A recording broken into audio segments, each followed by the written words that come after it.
Welcome to study for civil services. दोस्तों, geography के इस कॉम्प्रिहेंसिव कवरेज में जो कि महेश वर्णवाल की बुक को बेस बनाकर किया जा रहा है, इसमें हमने अर्थ के ओरिजिन पर चर्चा शुरू की थी और पिछला वाला जो वीडियो लेक्चर था उसमें हमने मोनेस्टिक कॉन्सेप्ट के बारे में काफ़ी कुछ देखा था। उसमें दो लोगों के विचारों को भी देखा था, लाप्लास और कांट। अब यहाँ पर जो हमारा आगे का लेक्चर है, मतलब यह जो वीडियो है, यह डुअलिस्टिक कॉन्सेप्ट पर, यानी जो द्वैतवादी परिकल्पना है उस पर आधारित रहने वाला है। इसमें हम चैम्बरलिन और मॉल्टन के सिद्धांत को देखेंगे। इसके बाद जो जेम्स जीन्स और जेफरीज का सिद्धांत था, मतलब टाइडल हाइपोथेसिस थी, उसको देखेंगे। इसके बाद रसेल की जो बाइनरी स्टार की थ्योरी थी उसको देखेंगे। इस प्रकार से अलग अलग जो थ्योरीज हैं जो कि डुअलिस्टिक कॉन्सेप्ट से जुड़ी हुई हैं उनके बारे में डिस्कस करेंगे। आगे चले इससे पहले कुछ इन्फॉर्मेशन इस बैनर के रिगार्डिंग। और यह जो बैनर है इसमें आप जो एडवर्टाइज है इसको रोज़ देखते हैं। इसमें दो तरह की जानकारियां हैं, एक तो पेड कोर्स है और दूसरा अनपेड है। तो पेड वाले जो कोर्सेज हैं वो अलग अलग सिविल सेवा परीक्षाओं के लिए चलते हैं। अगर आप इन्हें ज्वाइन करना चाहते हैं और घर बैठे अपनी पूरी प्रिपरेशन करना चाहते हैं कंप्लीट रूप से, तो यहाँ नीचे दिए गए जो नंबर हैं उन पर संपर्क कर सकते हैं फ़ोन या व्हाट्सएप के जरिए। इसके अलावा जो फ्री इनिशिएटिव है उसके दो रास्ते आपके पास हैं। एक तो टेलीग्राम का चैनल है only UPPSC by study for civil services, वहाँ आप जुड़े रहिए, उसे ज़रूर ज्वाइन करिए, क्योंकि वहाँ जितने भी नोटिफिकेशन आपको मिलते रहते हैं पूरे दिन भर वो आपको हमेशा अपडेटेड रखेंगे। बार बार बेल बजती है तो आप परेशान न हो कि मैसेज पर मैसेज आ रहा है, कितना मैसेज आ रहा है। ये बात नहीं है, आप तक सारी सूचनाएं पहुंचती रहें, कुछ भी छूट न जाए, इसलिए बार बार मैसेज आते रहते हैं, लगातार आप तक सूचनाएं भेजी जाती हैं। तो आप उसको सब्सक्राइब कर लीजिए, मतलब ज्वाइन कर लीजिए। उसके अलावा यूट्यूब पर जितने भी वीडियोज़ आप हमारे देखते हैं वह पूरी तरह से फ्री ऑफ कॉस्ट होते हैं, उसका कोई चार्ज आपसे नहीं लिया जाता।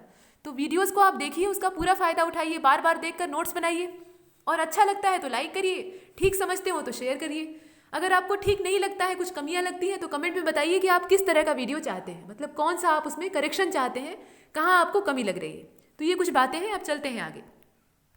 मोनेस्टिक कॉन्सेप्ट के खिलाफ, या ये कह लीजिए कि उसके अगेंस्ट, यह जो हाइपोथेसिस है मतलब डुअलिस्टिक, इसमें जितने भी प्लैनेट्स हैं उनका फॉर्मेशन टू स्टार्स के कॉम्बिनेशन से माना गया है। मतलब दो स्टार्स हैं, उनका आपस में कॉम्बिनेशन होता है या उनके बीच में कोलैबोरेशन होता है, और इससे बनते हैं जितने भी प्लैनेट्स हैं वो सभी, उनका ओरिजिन होता है। उसमें हमारी अर्थ भी इंक्लूड है। और यही कारण है कि इस हाइपोथेसिस को, जो कि द्वैतवादी कहलाती है या डुअलिस्टिक कहलाती है, इसे हम बाई पेरेंटल हाइपोथेसिस के नाम से भी या बाई पेरेंटल कॉन्सेप्ट के नाम से भी जानते हैं। अब इस कॉन्सेप्ट में कई तरह की हाइपोथेसिस जुड़ी हुई है, कई लोगों के विचार हैं। उसमें से हम देखने वाले हैं चैम्बरलिन के बारे में, उसके बाद देखेंगे जेम्स जीन और जेफरीज के बारे में। जेम्स जीन्स जो है वो टाइडल इफेक्ट वाला, मतलब टाइडल कॉन्सेप्ट को प्रस्तुत करते हैं। उसके बाद जो जेफरीज है वो आकर इसमें सुधार करते हैं, इसमें करेक्शन करते हैं। तो इस तरह से जो एक क्रम है, एक सीक्वेंस है, वो लगातार चलता रहता है। इसको आप यहाँ देख भी रहे हैं। According to this ideology, contrary to the concept of monastic, the origin of planets is believed to be the collaboration of two stars. Therefore, this concept is also called biparental hypothesis. ये बाईपेरेंटल hypothesis क्यों कहा जाता है, इसका reason यहाँ दिया हुआ है, क्योंकि यहाँ टू स्टार्स है, एक बड़ा है एक छोटा है। वो स्टार्स कैसे होंगे, किस प्रकार के होंगे, ये हम देखेंगे आगे। और in this concept the planetesimal hypothesis of Chamberlin and Moulton, सबसे पहले हम इसी को देखने वाले हैं। जो प्लैनेटेसिमल हाइपोथेसिस है चैम्बरलिन और मॉल्टन की, उसको हम पहले देखेंगे। उसके बाद देखेंगे जो टाइडल कॉन्सेप्ट है जेम्स जीन्स और जेफरीज का, उसको। और उसके बाद लास्ट में देखेंगे एच.एन. रसेल का जो कॉन्सेप्ट था, उनका कॉन्सेप्ट क्या था, वह था बाइनरी स्टार थ्योरी, उसको भी देखेंगे। तो ये एक क्रम से चलेगा। चलिए पहले चैम्बरलिन को देख लेते हैं। चैम्बरलिन और मॉल्टन दोनों लोग हैं इसमें जुड़े हुए। तो it was conceived by Chamberlain and मॉल्टन, दो व्यक्तियों के नाम दिए हैं। और कब दिया गया ये सिद्धांत, तो 1905 में, 1905 में चैम्बरलिन और मॉल्टन के द्वारा इसे पेश किया गया। अब इसमें खास बात क्या थी, यह जो हाइपोथेसिस है इसमें प्लैनेटेसिमल शब्द का इस्तेमाल किया गया है। तो ये प्लैनेटेसिमल है क्या, यह असल में डस्ट या सॉलिड मटेरियल के छोटे छोटे पार्टिकल्स हैं, इन्हीं को कहा गया प्लैनेटेसिमल। हिंदी में आप कहेंगे तो कहेंगे ग्रहाणु, ये ग्रहों के अणु हैं। अब ये जो प्लैनेटेसिमल चीज़ है ये इसमें इस्तेमाल कैसे होगी, इसे अप्लाई कैसे करेंगे, तो आइए देख लीजिए। इन्होंने जो हाइपोथेसिस दी उसमें कहा गया कि न केवल पृथ्वी, मतलब सिर्फ हमारी अर्थ ही नहीं, बल्कि जितने भी प्लैनेट्स हैं वो सब कैसे बने हैं, वो निहारिका परिकल्पना का नतीजा नहीं है। मतलब जो नेबुला वाला कॉन्सेप्ट था उसको इन्होंने नकार दिया, क्योंकि नेबुला वाले कॉन्सेप्ट में एक ही स्टार या एक ही सोर्स की बात की गई थी। एक ही पूरा तप्त नेबुला था, मतलब जलता हुआ नेबुला था। उसके अंदर जब सेपरेशन होने लगता है तो तरह तरह के रिंग्स बनते हैं, और उन्हीं रिंग्स से मतलब कांट ने कह दिया कि पहले अलग अलग छल्ले बन जाते हैं, और लाप्लास ने कह दिया कि पहले ही एक छल्ला बनता है और बाद में अलग अलग जो रिंग्स हैं वो उससे सेपरेट होते हैं। इस प्रकार की बातें उन्होंने कही थी, लेकिन वहाँ पर स्रोत एक ही था, और स्रोत क्या था, जो सोर्स था वो नेबुला था। यहाँ चैम्बरलिन ने कह दिया कि नेबुला जो है वो सोर्स अकेला नहीं हो सकता। यहाँ पर दो चीज़ों के आपस में कॉम्बिनेशन से, आपस में सहयोग से जो बाकी चीज़ें हैं वो बनती हैं। अब वो दो चीज़ें हैं क्या, तो यहाँ देख लीजिए। Initially there were two huge stars, यहाँ पर प्रारंभिक तौर पर there were two huge stars, दो बड़े बड़े सितारे थे। ह्यूज मतलब बहुत बड़े। अब देखिए इन द यूनिवर्स, ये यूनिवर्स की ही बात की जा रही है, तो यूनिवर्स में ही रहेंगे और कहाँ रहेंगे। इसके अलावा वन द प्रोटोसन, इसमें कौन कौन है इनकी बात की जा रही है। तो एक तो हमारा प्रोटोसन था। अब प्रोटोसन क्या है, तो जो सन हम प्रेजेंट टाइम में देख रहे हैं ऐसा नहीं था। पहले का जो सन था, ये चैम्बरलिन का मानना है, रियलिटी ऐसी है या नहीं ये अलग बात है। चैम्बरलिन का ये कहना था या मानना था कि पहले का जो सन था वो ऐसा नहीं था। आज का जो हमारा सूर्य है उसके अंदर गैसियस स्ट्रक्चर ज़्यादा है, गैसों की मात्रा ज़्यादा है। ज़्यादा मात्रा में क्या पाया जाता है, मेन फ्यूल उसका हाइड्रोजन है, जिसके कि न्यूक्लियर फ्यूजन से हीलियम का जो न्यूक्लियस है वो फार्म होता है और एक इनामरस अमाउंट में एनर्जी रिलीज होती है। तो ये चीज़ें तो आज की हैं, लेकिन इनका मानना था कि पहले सॉलिड मटेरियल इसमें ज़्यादा पाया जाता था, गैसियस स्ट्रक्चर कम था और सॉलिड स्ट्रक्चर ज़्यादा था। तो इस प्रकार का जो सन था ये प्रोटोसन कहलाता था। और इसके बाद इसके साथ था एक कंपेनियन स्टार, इसके साथ इसका एक सहयोगी सितारा था जो कि इससे साइज में बड़ा था। ये यहाँ पर चैम्बरलिन का कहना है, मतलब एक तो था हमारा प्रोटोसन और दूसरा था थोड़े बड़े साइज का एक और स्टार। दो ही थे सिर्फ पूरे यूनिवर्स में, सिर्फ यही दो थे। अब होता क्या है, आप जानते हैं कि जिसके अंदर जितना मास होगा उतनी ही ज़्यादा ग्रेविटी होगी, जिसका मास ज़्यादा होगा उसकी ग्रेविटी उतनी ज़्यादा होगी। जैसे सन की ग्रेविटी सबसे ज़्यादा है हमारे सोलर सिस्टम में, और यही रीज़न है कि वो जितने भी सेलेस्टियल बॉडीज़ हैं हमारे सोलर सिस्टम की, उनको अपने अट्रैक्शनल फोर्स में बांध कर रखता है। जो इनकी ग्रेविटी है मतलब सन की, उसमें वो सभी को बांध कर रखता है, और जितनी भी सेलेस्टियल बॉडीज़ हैं इसके अराउंड रिवॉल्व करती हैं, ये बात आप जानते हैं। तो वही चीज़ यहाँ भी है। जो बड़ा वाला स्टार था, जो हमारा सन है वो तो छोटा है, और जो बड़ा वाला स्टार था वो ज़्यादा ग्रेविटी वाला था, और यही रीज़न था कि ये सन को अपनी ओर खींचना शुरू कर देता है। जो सन है वो इसकी ओर खींचने लगता है, लेकिन ऐसा नहीं होगा कि सन जाकर एकदम इससे सट जाए, ऐसा नहीं होगा। क्यों नहीं होगा, तो इसके पीछे रीज़न है दोनों की ग्रेविटी। असल में जिन भी चीज़ों के अंदर मास पाया जाता है, ये चीज़ हम देख चुके हैं पीछे, जिस भी चीज़ में मास है उसके अंदर ग्रेविटी होगी ही होगी, इसमें कोई संदेह नहीं है। तो सन के अंदर भी मास था, भले ही कम था, इससे तुलनात्मक रूप से अगर देखें तो इसमें कम था, लेकिन था तो, और रहेगा तो इसके अंदर भी ग्रेविटी है और इसके अंदर भी ग्रेविटी है। इसकी ग्रेविटी कम है और इसकी ग्रेविटी, मतलब इसकी ग्रेविटी कम है और इसकी ज़्यादा है। खींचेंगे दोनों, सन भी खींचेगा और यह जो स्टार है यह भी खींचेगा। जब दोनों में खींचतान शुरू होगी तो जो बड़ा होगा वो दूसरे वाले को, यानी हल्के वाले को अपनी ओर ज़्यादा खींच लेगा, और ऐसी खींचतान में सन जाकर इससे सटेगा तो नहीं, लेकिन इसके सरफेस से बहुत सारे जो पार्टिकल हैं, डस्ट पार्टिकल, वो बाहर आने लगते हैं। सन का जो सरफेस है उससे बहुत सारे पार्टिकल इस खिंचाव की वजह से, ये जो बड़ा वाला स्टार है इसके खिंचाव की वजह से बाहर निकलने लगते हैं, बाहर यूनिवर्स में बिखर जाते हैं। और इन्हीं जो पार्टिकल्स हैं, जो बिखरे हुए स्कैटर्ड पार्टिकल्स हैं, इन्हीं को हम प्लैनेटेसिमल के नाम से जानते हैं, और यहीं से निकल कर आती है इनकी चैम्बरलिन की जो प्लैनेटेसिमल हाइपोथेसिस है वो।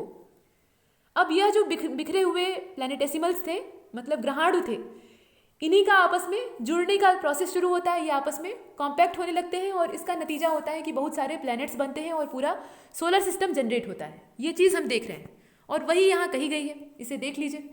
जैसे हमने पीछे देखा था लैग्रेंजियन पॉइंट के बारे में, तो लैग्रेंजियन पॉइंट पर क्या होता था, सन और अर्थ की ग्रेविटी आपस में बैलेंस होती थी। ठीक वही चीज़ यहाँ भी होती है। अर्थ के अंदर ग्रेविटी तो है लेकिन सन से कम है, इस वजह से वो जाकर एकदम सन से सट नहीं जाती। अगर ऐसा होता कि सिर्फ ग्रेविटी सन के अंदर ही होती और अर्थ के अंदर जरा भी ग्रेविटी नहीं होती, तो अर्थ जो थी वो सीधा जाकर सन के सरफेस से चिपक जाती। लेकिन ऐसा नहीं होता, क्योंकि अर्थ की जो ग्रेविटी है वह भी तो सन को खींचने का प्रयास करेगी। अब ये बात अलग है कि सन बड़ा है तो वो खींचेगा नहीं, अर्थ भी खींच नहीं जाती, वो बीच में आकर बैलेंस हो जाती है और एक निश्चित ऑर्बिटल में अराउंड उसके रिवॉल्व करती है। ये बात हम जानते हैं। जहाँ पर ग्रेविटी बैलेंस होती है वहीं पर लैग्रेंजियन पॉइंट बनते हैं, ये भी कॉन्सेप्ट हम देख चुके हैं। ठीक वही चीज़ यहाँ भी होती है। इन दोनों स्टार्स के बीच में जो ग्रेविटी का बैलेंस है वो एक जगह क्रिएट होता है, लेकिन यहाँ दिक्कत होती है सूर्य के साथ। सन को यहाँ घाटा उठाना पड़ता है, उसके सरफेस से बहुत सारे पार्टिकल्स भी अलग होने लगते हैं, और यही जो पार्टिकल्स हैं इन्हीं को हम प्लैनेटेसिमल कहते हैं। और यही जब बाद में मिलने लगते हैं तो बड़े आकार के जो प्लैनेट्स हैं उनका फॉर्मेशन होता है। अब एक चीज़ चैम्बरलिन ने और कही कि यह जो प्लैनेट्स बनते हैं या जो बने, जैसे हमारी अर्थ ही है, यह पहले उतने बड़े आकार की नहीं थी जितनी कि आज दिखती है। मतलब इसका साइज पहले छोटा था, धीरे धीरे इसमें और पार्टिकल्स इकट्ठे होते गए, इसके साथ जुड़ते गए, और फिर इसका जो वर्तमान प्रेजेंट टाइम का जो स्ट्रक्चर है वो सामने आता है। तो शुरुआती दौर में हमारी अर्थ छोटे साइज की थी, इसका आकार काफ़ी छोटा था। ये चीज़ें भी हम आगे देखेंगे। पहले ये जो लिखा हुआ है इसको देख लेते हैं। देखिए, तो there were 2 huge stars in the universe. Universe में 2 बड़े बड़े स्टार्स थे, one the protosun and the other its companion star. When the companion star reached close to the protosun, जब कंपेनियन स्टार जो प्रोटोसन है उसके नज़दीक आता है, क्लोज मतलब क्या, नज़दीक आता है, रीच्ड मतलब पहुंचना, तो ऐसी कंडीशन में क्या होता है, due to its strong gravitational pull, उसके स्ट्रॉन्ग ग्रेविटेशनल पुल की वजह से, किसका यहाँ पे पुल है, ये कंपेनियन स्टार का है, उसका जो ग्रेविटेशनल पुल है वो सन के अकॉर्डिंग ज़्यादा स्ट्रांग होगा, ये बात हम जानते हैं, उसके कंपैरिजन में ज़्यादा स्ट्रांग होगा, वही चीज़ है। और इससे होता क्या है, infinite number of small particles was separated from the surface of the protosun. ये जो प्रोटोसन है इसके सरफेस से एक बड़ी संख्या में, या ये कह लीजिए कि असंख्य मात्रा में जो स्मॉल पार्टिकल्स हैं वो सेपरेट होने लगते हैं, यानी अलग होने लगते हैं। These particles by adjoining together form the earth and the other planets. यह जो पार्टिकल्स हैं जो कि सन के सरफेस से सेपरेट हुए थे, यह आपस में जब एडज्वाइंट होने लगते हैं, आपस में जुड़ने लगते हैं, तो इससे बनते हैं अलग अलग प्लैनेट्स, जिसमें कि हमारी अर्थ भी इंक्लूड है। दिस थियरी, अब यहाँ पे एक बड़ी बात कही गई है, this theory also tried to explain the origin of the earth, the origin of the atmosphere, the structure and the origin of the oceans and the continents. मतलब जितने भी कॉन्टिनेंट्स हैं, या ये कह लीजिए यहाँ पे यस इसलिए नहीं लगाया गया है, देखिए दोनों के साथ यस जोड़ा नहीं गया है, मतलब ये बहुवचन नहीं है। क्यों? क्योंकि पहले शुरुआती दौर में ओशियन भी एक था और कॉन्टिनेंट भी एक ही था, जिसे कि हम पैंजिया और पैंथालासा के रूप में जानते थे, तो इसलिए यहाँ अलग अलग करके नहीं देखा गया है। क्योंकि हम बात ओरिजिन की कर रहे हैं, एकदम शुरुआती दौर की बात कर रहे हैं, तो कोई भी चीज़ जब बनती है तो पहले वो एक ही रूप में होती है, फिर उससे अलग अलग टुकड़े निकलने शुरू हो जाते हैं। तो वैसे ही पहले हमारी अर्थ पर भी जो स्ट्रक्चर था, उसमें एक बड़ा हिस्सा वाटर का था, जिसे कि हम पैंथालासा कहते थे, और एक बड़ा हिस्सा जमीन का था, मतलब वाटर की तुलना में छोटा था लेकिन फिर भी बड़ा था, तो उसको हम पैंजिया कहते थे। बाद में उसी में सेपरेशन होने लगता है, तो अलग अलग कॉन्टिनेंट्स बनते हैं और अलग अलग जो ओशियंस हैं वो जनरेट होते हैं। ये बात हम देखेंगे आगे, जब जो एजेस हैं उनको देखेंगे, उसमें कार्बोनिफेरस वाला जो समय है उसको देखते समय ये बात जिक्र होगा उसका। फिलहाल यहाँ पर जो एटमॉस्फियर अर्थ का है वो कैसे बना, इसके अलावा जो ओशियन है वो कैसे बना, और जो लैंडस्केप है यानी कॉन्टिनेंट है उनका जनरेशन कैसे हुआ, यह सब भी एक्सप्लेन करने का प्रयास चैम्बरलिन और मॉल्टन ने किया था। इसके अलावा एक चीज़ और, जो ज्वालामुखी पर्वत है यानी वॉल्केनोज है, और इसके अलावा जो माउंटेन्स अर्थ के सरफेस पर बने हुए हैं, इनका फॉर्मेशन कैसे हुआ, इसको भी एक्सप्लेन करने की कोशिश चैम्बरलिन और मॉल्टन के द्वारा की गई थी। और ये एक बड़ी बात है, ड्यूअलिस्टिक हाइपोथेसिस या कॉन्सेप्ट में ये पहली बार मतलब सामने लाया गया। इससे पहले मोनिस्टिक कॉन्सेप्ट में कांट और लाप्लास ने सिर्फ अर्थ के ओरिजिन को बताने का कोशिश किया, मतलब सिर्फ वहीं तक उनका वो सीमित रहे, वो इससे आगे बढ़ने की कोशिश नहीं की है। लेकिन यहाँ पर चैम्बरलिन थोड़ा और 2 कदम आगे बढ़कर सोचते हैं, और जब ये ज़्यादा फैलाकर अपने विचारों को सबके सामने रखते हैं तो ये ज़्यादा एक्सेप्टेबल होता है, मतलब इसे ज़्यादा स्वीकार किया जाता है। आइए इसे आगे देख लेते हैं। ये तो लिखित तौर पर हमने देखा, इसमें हमने देखा कि एक बड़ा सा स्टार था और वो हमारे प्रोटोसन को अपनी ओर खींचता है, लेकिन ग्रेविटी दोनों के अंदर है तो खींचतान होती है, आपस में संघर्ष होता है। नतीजा क्या होता है कि प्रोटोसन के सरफेस से बहुत सारे जो प्लैनेटेसिमल्स हैं वो अलग होने लगते हैं, और इसी से जनरेट होते हैं प्लैनेट्स। ये हम देख चुके हैं। अब यहाँ पर कहा गया कि इन्होंने एटमॉस्फेयर के कॉन्स्ट्रक्शन को यानी कॉम्बिनेशन को बताने का प्रयास किया, और इसके साथ साथ इन्होंने बताया कि ओशियन कैसे बने, और पृथ्वी के अंदर से जो हीट प्रोड्यूस होती है वो कैसे होती है, यह भी एक्सप्लेन करने की कोशिश की। तो यह सब कैसे किया होगा, मतलब इन्होंने किस आधार पर एक्सप्लेन किया होगा, तो आइए थोड़ा सुन लेते हैं। देखिए, शुरुआती दौर में जब अर्थ का जो स्ट्रक्चर था, हमारी जो अर्थ है, मान लीजिए ये हमारी अर्थ, इसका प्रेजेंट टाइम का स्ट्रक्चर जो है वो कुछ इतना बड़ा है, लेकिन जो पास्ट टाइम था, बीता हुआ समय था, उसमें ये छोटी सी थी। बाद में इसमें छोटे छोटे जो और पार्टिकल्स थे वो आकर ऐड होते गए, तो इसका साइज बढ़ता गया, लेकिन शुरुआती दौर में ये छोटी सी थी।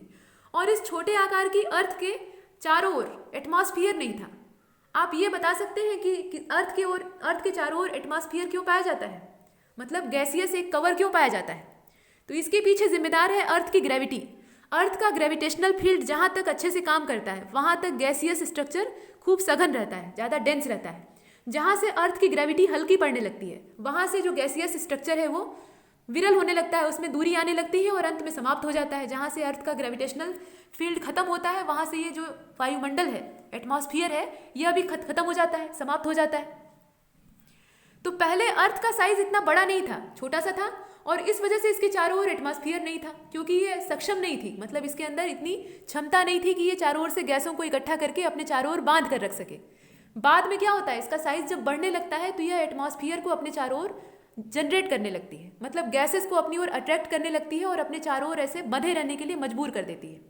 ये बात हम देख रहे हैं यहाँ पे, और ये सही भी है, इसमें तर्क है और अच्छी बात कही गई है। तो चैम्बरलिन ने इसी आधार पर एक्सप्लेन किया। उन्होंने कहा कि शुरुआती दौर में एटमॉस्फियर नहीं था, लेकिन बाद में जब अर्थ का साइज इंक्रीज करता है तो एटमॉस्फियर उसके चारों ओर धीरे धीरे बनने लगता है, और जैसे जैसे साइज बढ़ता है वैसे वैसे एटमॉस्फियर का जो दायरा है वो भी बढ़ता जाता है। ये तो बात हुई एटमॉस्फियर की। इसके अलावा जो ओशियंस का डेवलपमेंट था वो कैसे होता है, तो इन्होंने कहा कि एटमॉस्फियर जब बना तो उसके अंदर वाटर वेपर भी था। हम जानते हैं कि एटमॉस्फियर जो है वो मिक्सचर है, उसमें बहुत सारी गैसेस एक साथ मिली हुई है, और उस मिक्सचर में जलवाष्प भी होती है, यानी पानी की भाप होती है, जिसे कि हम वाटर वेपर कहते हैं। तो वह वाटर वेपर यहाँ पहले से ही था, और उसका जब संघनन होता है, जब वो संघनित होता है तो उससे वर्षा की बूंदें बनती हैं और बारिश होती है, और वही क्रिया पहले भी हुई। जलवाष्प के बनने से वर्षा हुई, और वर्षा का जो जल था वो अर्थ के सरफेस पर जो क्रेटर बने हुए थे उसमें इकट्ठा होने लगा।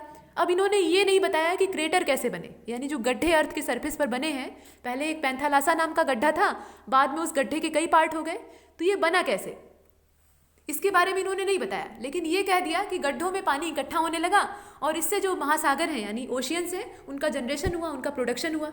इसके साथ साथ इन्होंने माउंटेन के बारे में भी, मतलब माउंटेन का जो फॉर्मेशन था उसके बारे में भी ऐसे ही बताया। तो इस तरह की एक्सप्लेनेशन इन्होंने की, और इस मामले में इनकी जो हाइपोथेसिस है वो काफ़ी बेहतर मानी जाती है। यहाँ तक तो हमने चैम्बरलिन और मॉल्टन की जो हाइपोथेसिस थी, यानी प्लैनेटेसिमल हाइपोथेसिस थी, उसको देखा। अब इसके बाद जो अगली हाइपोथेसिस है ये आप देख सकते हैं यहाँ पर, tidal hypothesis of James Jeans और जेफरीज।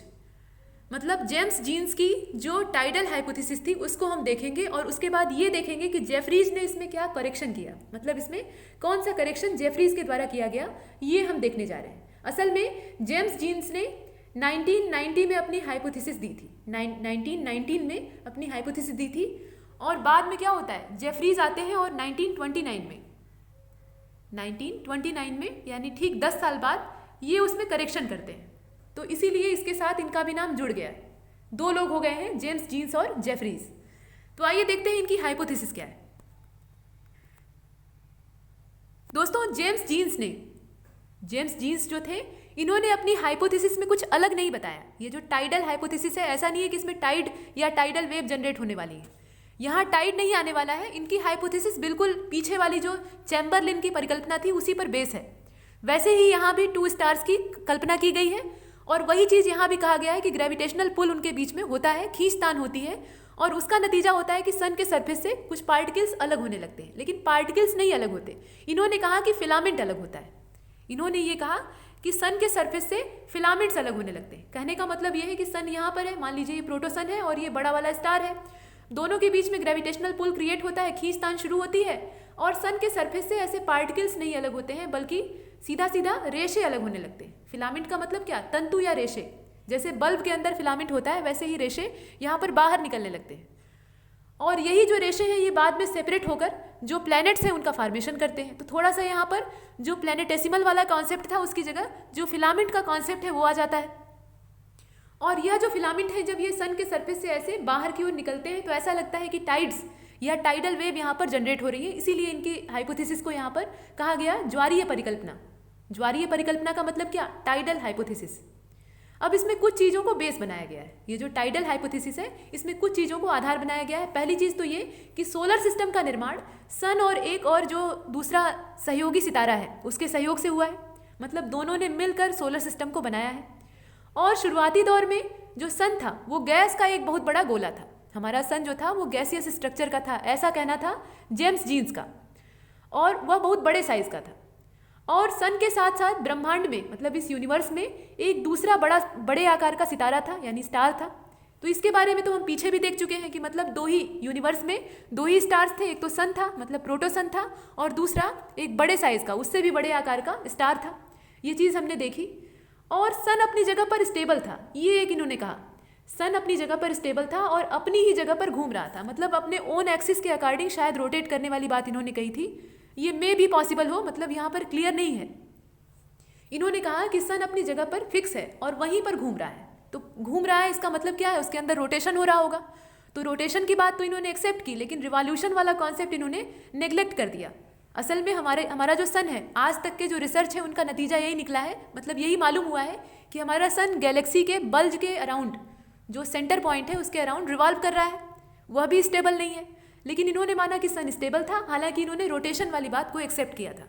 इसके अलावा जो इसके साथ का सितारा है, मतलब साथी जो तारा है, वह क्या कर रहा है, वह एक पथ के सहारे इस तरह से घूम रहा है, मतलब अपने एक पथ पे इस प्रकार से मूव कर रहा है या टहल रहा है कि वह एक समय में सन के करीब आ जाता है, मतलब घूमते घूमते सन के पास में आ जाता है। यहाँ पर हमने उसका स्ट्रक्चर भी देखा था। ये हमारा सन है, ये अपनी जगह पे स्टेबल है, फिक्स है, और जो दूसरा वाला है वो कहीं से घूमते घूमते सन के नज़दीक आता है, और जब नज़दीक आएगा तो दोनों के बीच में जो ग्रेविटी है उसमें खींचतान शुरू होगी। अब देखिए, पास आते हुए तारे का जो प्रभाव है, अब यहाँ पर ग्रेविटेशनल पुल की बात नहीं की गई थी, यहाँ पर जो ज्वारीय शक्ति है यानी जो टाइडल पावर है उसकी बात की गई। और जो दूसरा वाला तारा था उसकी टाइडल पावर का इफेक्ट पड़ता है सन के सरफेस पर, और वहाँ से फिलामेंट बाहर आने लगते हैं कुछ इस प्रकार से। और इस प्रकार से जब फिलामेंट बाहर आते हैं तो इसी को हम कहते हैं कि यहाँ पर अब प्लैनेट्स का फॉर्मेशन यहीं से स्टार्ट होता है। और ये जो पूरी हाइपोथेसिस है इसको कहते हैं टाइडल हाइपोथेसिस। ये सब कल्पना की गई बातें थी, मतलब सिर्फ कल्पना वाली बातें थी, इन्हें प्रूव नहीं किया गया था। तो इसी पर हम देखने वाले हैं बाद में क्या होता है। 1929 में जो दूसरे वाले हैं यानी जेफरीज, वो आकर इसमें थोड़ा सुधार करते हैं। तो सुधार क्या होता है उसको भी हम देखेंगे, पहले जो कल्पना है उसको लिखित तौर पर आप देख लीजिए।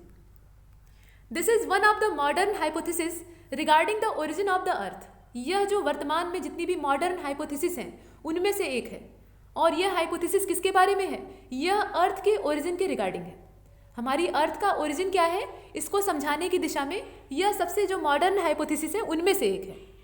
यह जो जेम्स जीन्स की परिकल्पना है इसकी बात की जा रही है, विच इज़ वेल सपोर्टेड, जिसे कि अच्छा खासा सहयोग प्राप्त है। अकॉर्डिंग टू दिस यानी इसके अनुसार the solar system is form by the interaction between the sun and the another star.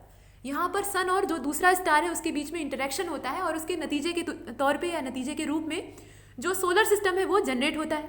Due to the arrival of this star near the sun, जो दूसरा वाला स्टार है उसका अराइवल होता है किसके पास में, सन के पास में, और इसका नतीजा होता है कि some part of the sun was eroded as the filament, माफ कीजिएगा, as a filament due to tidal emergence.